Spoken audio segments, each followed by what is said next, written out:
sholat subuh pada subuh Jumat yang berbahagia. Sebelum kami hadirkan kembali ke atas mimbar, izinkanlah sejenak kami bacakan al-Fatihah subuh Jumat Mubarakah Masjid Al-Muqin Kampung Pulau Tengah, Jumat 31 Desember 2021 atau lebih tepatnya 27 Jumadil Awal 1443 Hijriah. Saldo Jumat yang lalu tanggal 24 Desember berjumlah Rp1.687.000. Adapun pemasukan dari kotak amal subuh Jumat Mubarakah tanggal 24 berjumlah Rp175.000. Dari hamba Allah Dusun Pertamina Rp50.000. Dari hamba Allah Gang Kisaran Dusun Pertamina Rp50.000. Dari Kadus Masjid Rp100.000. Dari hamba Allah Jalan Palapa 1 Dusun Pertamina Rp100.000. Dari hamba Allah Dusun Pertamina Rp50.000. Dari hamba Allah Jalan Impres Dusun PLN Rp50.000. Dari hamba Allah Rp50.000. Dari Inggawati Jalan Darussalam Dusun Pertamina Rp370.000. Dari hamba Allah Simpang Pertamina 2 dus air mineral. Dari anak kopi 2 igloo kopi dan teh. Total saldo Jumat yang lalu ditambahkan dengan pemasukan dalam Jumat ini berjumlah Rp2.682.000. Rp2.682.000. Maka dikurangi untuk biaya operasional kegiatan pada Jumat yang berbahagia ini Rp1.400.000.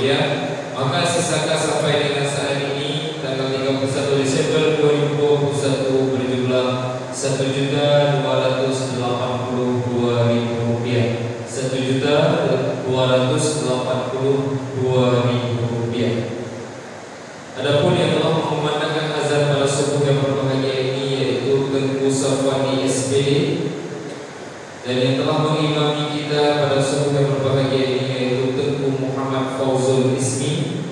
Dan mari untuk 20 menit ke depan atau 30 menit ke depan kita akan mendengarkan tausiah yang akan disampaikan oleh Mubarak kita spesial untuk edisi subuh Jumat Mubarakah akhir tahun, yaitu Ustaz Taufikur Rahmi SE dari An-Nahla. Kepada Ustaz, waktu dan tempat kami persilakan. Kami mohon Ustaz nanti ditutup dengan doa.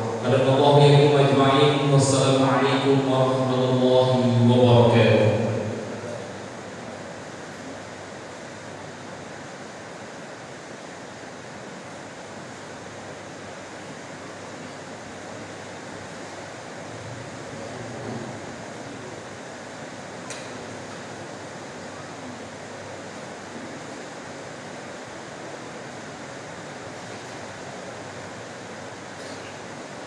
Assalamualaikum warahmatullahi wabarakatuh.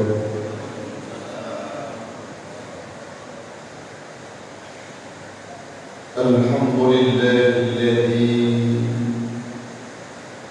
ahyana fi dinil Islam. Wa qala Allah ta'ala inna ad-dina 'inda Allahil Islam.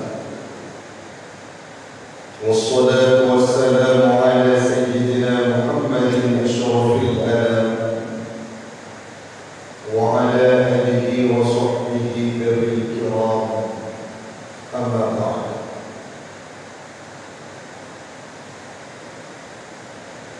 فقال الله تعالى في القرآن الكريم: أعوذ بالله من الشيطان الرجيم، بسم الله الرحمن الرحيم. يا أيها الناس إنا خلقناكم من ذكر وأنثى وجعلناكم شعوبا وقبائل لتعارفوا إن أكرمكم عند الله أتقاكم إن الله عليم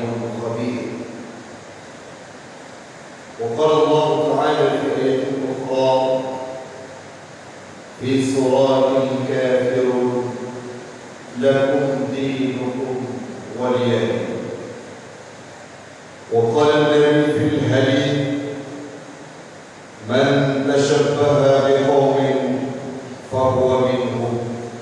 صدق الله العظيم وصدق النبي رسوله الكريم ونحن على ذلك من الشاهدين والشاكرين. إلهي أنت مقصودي ورضاك مطلوبي، أعطني محبتك ومعرفتك. Jamaah sidang salat subuh Jumat sekeyakinan seakidah yang kami muliakan, kita memuja dan memuji Allah punya alam semesta, Allah yang telah menggerakkan hati kita untuk melangkahkan kaki bermuhafazah untuk salat beribadah di masjid yang mulia ini, walaupun dalam kondisi hujan yang turun, walaupun dalam kondisi dingin menyelimuti tubuh, kita tetap meninggalkan segala kemewahan tersebut untuk beribadah, sholat dan bermunajat. Semoga Allah akan menjadikan kita sebagai salah satu hamba-Nya, abdan syakura, bukan termasuk dalam kategori abdan ghafura. Salawat dan salam kehadiran baginda Rasulullah sallallahu alaihi wasallam, seorang nabi yang diutus oleh Allah sebagai penutup dari nabi-nabi sebelumnya. Nabi Muhammad menyempurnakan syariat agama yang telah dibawa oleh nabi sebelumnya, mulai Nabi Adam sampai beliau. Agama yang sama disempurnakan oleh Nabi Muhammad, yakni agama kita, agama Islam. Salawat dan salam kepada alam sahabat beliau sekalian yang telah memberikan kontribusi terbaik mereka untuk Islam, agama yang kita cintai, Islam agama yang kita sayangi, Islam agama yang benar di sisinya Allah dan agama yang mulia di sisinya Allah. Yang kita hormati guru kita bersama, Imam Syekh Masjid, BKN, panitia pembangunan, pengurus masjid, jamaah sidang sholat subuh sekeyakinan seakidah yang kami muliakan. Dalam waktu yang sangat mustajabah doa, dalam waktu yang sangat mulia, di mana aktivitas yang kita laksanakan pada subuh ini dalam kitab Fathul Mu'in, di dalamnya telah dijelaskan oleh Imam Zainuddin Al-Malibari apa yang beliau sampaikan. Ibadah sholat yang paling mulia dalam kondisi berjamaah, yaitu ibadah sholat subuh yang dilaksanakan dalam kondisi berjamaah. Artinya kita pada subuh ini termasuk dalam salah satu di antara mereka orang yang mulia di hadapannya Allah. Hamba Allah, orang bersyukur.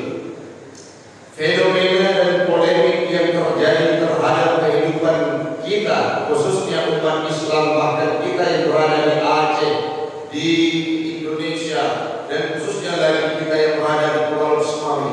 Apa itu? Menjelang dengan akhir tahun Masehi, menjelang dengan akhir tahun Miladiyah, ada sebuah tradisi yang dilakukan oleh orang-orang yang awam untuk merayakan tahun baru Miladiyah atau tahun baru Masehi. Menyangkut dengan ketentuan dan konsekuensi terhadap perayaan tersebut, sangat banyak ungkapan-ungkapan yang dikemukakan oleh para alim ulama. Namun tradisi tersebut di tempat kita sudah hengkang, bahkan sudah hampir tiada. Beberapa waktu yang lalu, statement yang sangat bijak dikeluarkan oleh asisten wali kota kita, asisten satu, apa yang beliau sampaikan, maklumat dalam sebuah berita, dalam sebuah ungkapan beliau, dilarang keras di Kota Semawi untuk memeriahkan dan mengadakan perayaan tahun baru Masehi.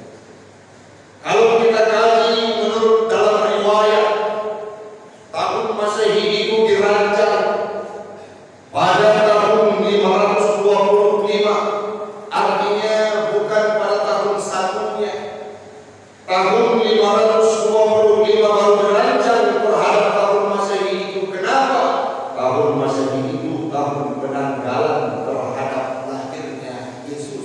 Kristus. Dalam artian yang lain, wadai Nabi Isa, yang mana Nabi Isa itu dianggap anaknya Tuhan dan dianggap Tuhan oleh penjelmaan Tuhan oleh mereka, sehingga pada tahun 525 dijadikan, dirancang dan diramu takwaknya seperti tahun Hijriah yang dirancang oleh umat Islam setelah Nabi Muhammad meninggal dunia. Artinya apa? Sebuah substansi dari sejarah tersebut, Masehi bukanlah tahun kita.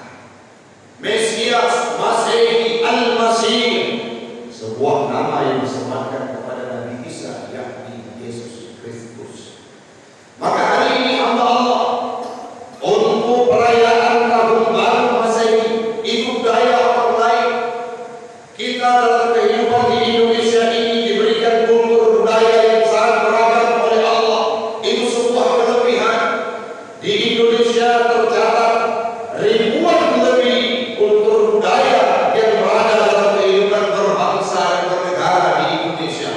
Namun budaya yang berbeda, budaya yang tak sama, budaya yang bercorak ragam, jangan menjadi pemicu untuk kita meninggalkan agama, menjadikan budaya sebagai barometer dalam kehidupan kita hamba Allah. Andai kata ada sebuah budaya yang menyimpang dari aturan syariat kita tinggalkan budaya, ambil syariat Islam sebagai patok dalam kehidupan kita. Bagaimana Islam berkata, kalau ada orang-orang yang menjadikan tradisi dari orang-orang sebelumnya yang beragama bukan agama Islam dengan memeriahkan tahun barunya. Hari ini kita tanyakan kepada format yang telah diberikan oleh Allah dalam literatur agama Islam kita. Ilmu merayakan, saya ingin merayakan tahun baru Miladiah, tahun baru Masehi. Bagaimana konsekuensinya? Bagaimana ketentuannya? Dalam perspektif, dalam pandangan Islam, agama yang saya ada. Menyambut pertanyaan manusia, akan timbul jawaban dari akidah pribadi bahwa kita akan tetap menjalankan fitrah Islam. Artinya apa? Islam hanya memiliki satu tahun, yakni tahun Hijriah, yang diambil berdasarkan dari hijrahnya. Penanggalan dari tahun Hijriah itu berdasarkan dari tanda-tanda yang telah diberikan oleh Allah. Apa yang Ustaz? Berdasarkan ru'yah ada bulan yang berterbit dan tenggelam dan terbenam. Hati tanya puasa, tanya ibadah sesuai dengan kita.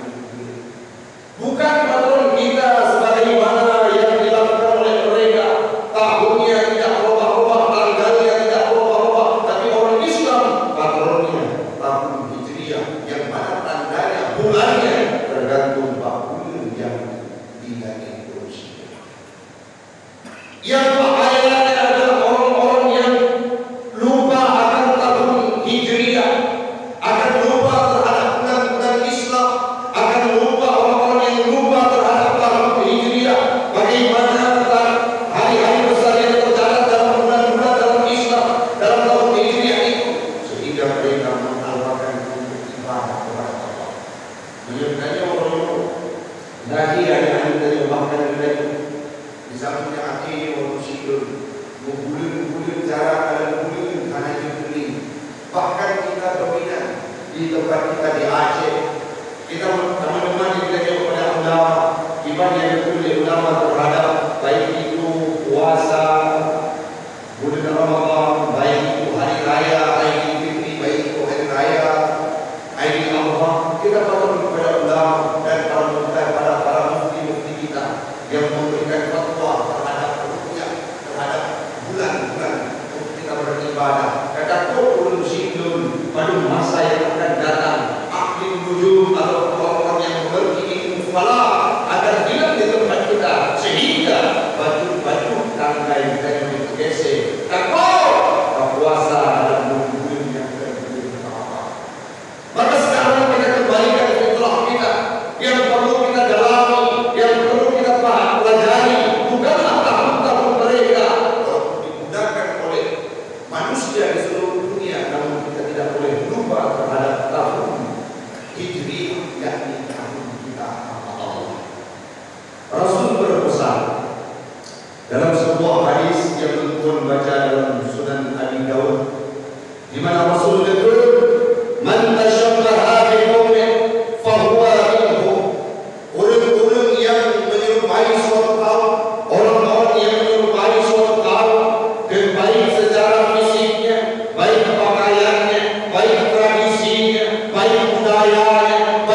ayahnya Rasul berpesan bahwa minhum, maka orang tersebut termasuk dari kategori orang-orang tersebut.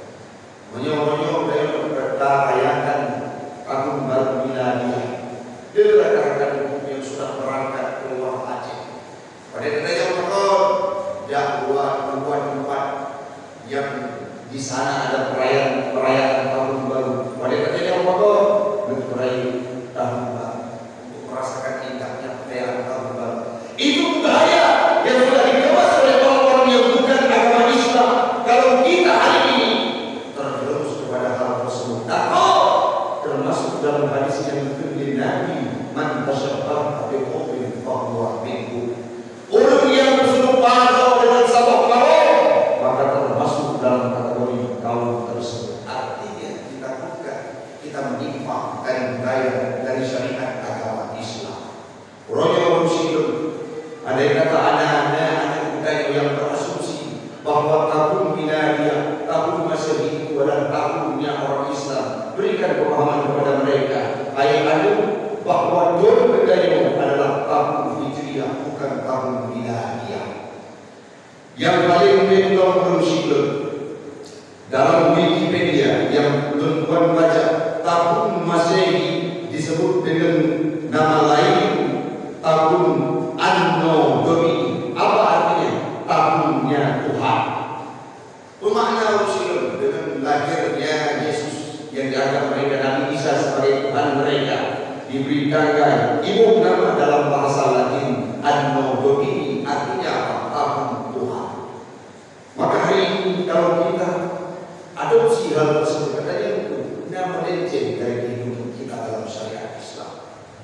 Para ulama kita berkata sebelumnya, andai kata ada sebuah kebiasaan yang dilakukan oleh orang-orang budaya, tradisi yang dilakukan oleh orang-orang jahiliyah, pada Nabi Muhammad disempurnakan, bahkan ulun-ulun yang dalam tradisi masa jahiliyah, pada agama Islam, agama Islam, ulun tersebut dalam Islam diganti namanya. Contoh, andai kata ada nama sebelumnya Abdul Uzza, hambanya Uzza, setelah masuk Islam diganti nama tersebut dengan nama yang Islam. Artinya apa?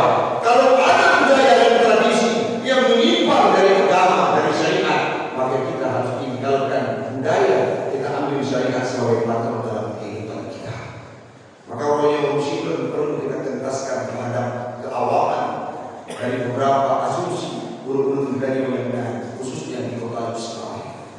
Hamba Allah dalam kitab Fathul Bari dijelaskan bahwa urin akan dikafi keluar dari koridor agama Islam apabila melakukan sebuah kesamaan dengan agama-agama yang lain. Contoh, katakanlah merayakan perayaan tahun baru seperti baru-baru yang beberapa waktu yang lalu merayakan Natal, maka takut kalau orang tersebut geliat melaksanakan sebuah aktivitas yang menyerupai dengan orang lain, menyebutnya untuk merayakan saja, maka dia tidak akan kufur, tetapi mendapatkan dosa dari Allah Ta'ala. Tapi dia yakin bahwa itu tradisi yang dilakukan oleh orang-orang yang bukan Islam, oleh orang-orang yang bukan berKTP Islam. Dia sengaja untuk melakukan hal tersebut.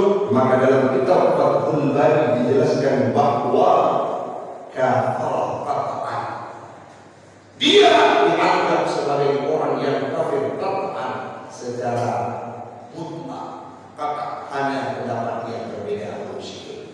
Maka orang yang menyenang budaya-budaya yang menyimpang dari budaya, kembalilah kepada tauhid, kembalilah kepada fitrah Islam, bagaimana ketentuan dalam Islam. Kalau kita analisa yang banyak kali muslim, sebenarnya asal agama yang diberikan, yang diturunkan oleh Allah dari semenjak manusia yang diciptakan oleh Allah, yang pertama yakni Adam, agama tauhid sama dengan agama lain. Pada Nabi Yakub disebut dalam Al-Quran, maka dulu dan bagi apa yang untuk sembah wahai anakku, ilahaka Tuhan engkau, wa ilaha abaka, Tuhan ayah engkau. Apa maknanya? Dalam agama yang diturunkan oleh Allah kepada para nabi sebelumnya sama. Bahkan dalam sebuah hadis riwayat Imam Bukhari dan Muslim dijelaskan bahwa Nabi itu, para anbiya itu ikhwah, bersaudara, seayah, dan dalam syariat yang berbeda, dan mereka fi dinihi wahidun. Agama mereka satu, kata Nabi Muhammad dalam hadisnya. Maka menyadari timbul pertanyaan di dalam kita, kenapa ada budaya-budaya yang berbeda atau ada praktek-praktek yang berbeda? Padahal Nabi itu satu, itu budaya-budaya hal yang diciptakan oleh manusia yang keluar dari koridor Nabi-Nabi yang diutuskan oleh Allah terhadap permukaan bumi ini. Kembali kepada topik hamba Allah. Inna dina indallahil Islam. Agama yang paling mulia di sisi Allah adalah agama Islam. Kalau kita ingin selamat di dunia dan akhirat, ikutilah patron yang sudah diberikan oleh Islam, rambu-rambu yang sudah diberikan oleh Islam. Kalau Islam itu berkata haram, maka haram yang kita laksanakan. Kalau Islam itu berkata jangan yang kita lakukan dalam kehidupan kita. Kalau Islam itu berkata halal, maka halallah terhadap kehidupan kita hamba Allah. Patron kita adalah syariat yang diturunkan oleh Allah melalui Nabi Muhammad, Nabi penutup akhir zaman. Apabila keluar dari koridor yang sudah dipatronkan oleh Allah terhadap Nabi Muhammad yang di agama Islam, jangan sekali-kali kita mengambil untuk mengadopsikan dalam kehidupan kita. Salah satu contohnya adalah tradisi dan budaya merayakan tahun baru Miladiah, tahun baru Masehi, yang mana tahun baru itu bukan budayanya orang Islam. Jangan pernah kita yang berada di bawah atap masjid ini terjebak di dalamnya untuk mengindahkan tahun baru orang lain yang mana itu dicetuskan karena asumsi mereka dianggap Nabi Isa sebagai Tuhan. Maka hari ini kembalilah hamba Allah, buat kajian-kajian yang meningkatkan diri untuk pemahaman terhadap akidah kita, sebagaimana yang telah diterangkan oleh Bilal bin Rabah dalam kehidupannya. Ronyo ulusikum, Nabi Muhammad saat diturunkan surah Al-Kafirun pernah berdialog dengan pembesar kafir Quraisy. Apa yang beliau sampaikan? Pembesar kafir Quraisy di antaranya ada Umayyah bin Khalaf dan sahabat-sahabatnya yang lainnya. Saat itu Nabi Muhammad berdialog dengan mereka. Nabi Muhammad ditawarkan keindahan. Muhammad, engkau berhenti untuk membawa ajaran Islam. Engkau sembah Tuhan kami selama 1 tahun. Kami akan menyembah Tuhanmu selama 1 tahun. Nabi Muhammad terdiam, beliau menunggu waktu yang datang. Saat itu ditawarkan dengan penawaran yang berbeda. Muhammad, kalau engkau tidak mau untuk menyembah Tuhan kami, boleh Muhammad, engkau pilih wanita yang mana yang engkau cintai untuk engkau nikahi di kota Mekah ini. Asal satu permintaan kami, engkau tinggalkan syariat Islam, engkau tinggalkan agama Islam, engkau tinggalkan risalah untuk membawa ajaran Islam. Saat itu turunlah malaikat Jibril dengan membawa sebuah solusi terhadap kehidupan Nabi. Apa itu? Surah Al-Kafirun. Di penghujung surah Al-Kafirun, lakum dinukum waliyah. Saya beberapa waktu yang lalu memberikan tausiah usai pada maghrib di Masjid Jami. Yang saya sampaikan adalah menyangkut dengan pengucapan Natal. Bagaimana kita dianggap tidak toleransi. Ada orang yang dianggap tidak toleransi. Ada seseorang yang memberikan komentar terhadap pidato yang direkam, yang dipublis ke YouTube saya. Apa yang mereka, orang yang berKTP kan bukan agama Islam, mereka sampaikan, kami tidak butuh ucapan Natal dari kalian. Kalian semua termasuk dalam manusia-manusia primitif. Apa maknanya? Kita dianggap ketinggalan zaman. Kita dianggap orang-orang yang sederhana. Kita dianggap orang-orang yang belum ada perubahan, yang tidak maju, orang-orang yang serba keterbatasan. Tidak apa-apa. Kalau menyangkut dengan akidah, menyangkut dengan syariat, biarkan kita ikut syariat yang sudah dipatronkan oleh Allah melalui Nabi Muhammad. Tidak akan berubah dari semenjak 14 abad yang silam yang diturunkan oleh Allah. Biarkan mereka berkata, kita pribadi, kita ketinggalan. Patron kehidupan kita hanyalah Al-Quran dan hadis yang ditinggalkan oleh Nabi Muhammad. Sekarang banyak asumsi-asumsi dari orang-orang. Apa itu? Kita dianggap tidak toleransi saat tidak mau mengucapkan selamat terhadap hari raya mereka. Padahal dalam koridor agama Islam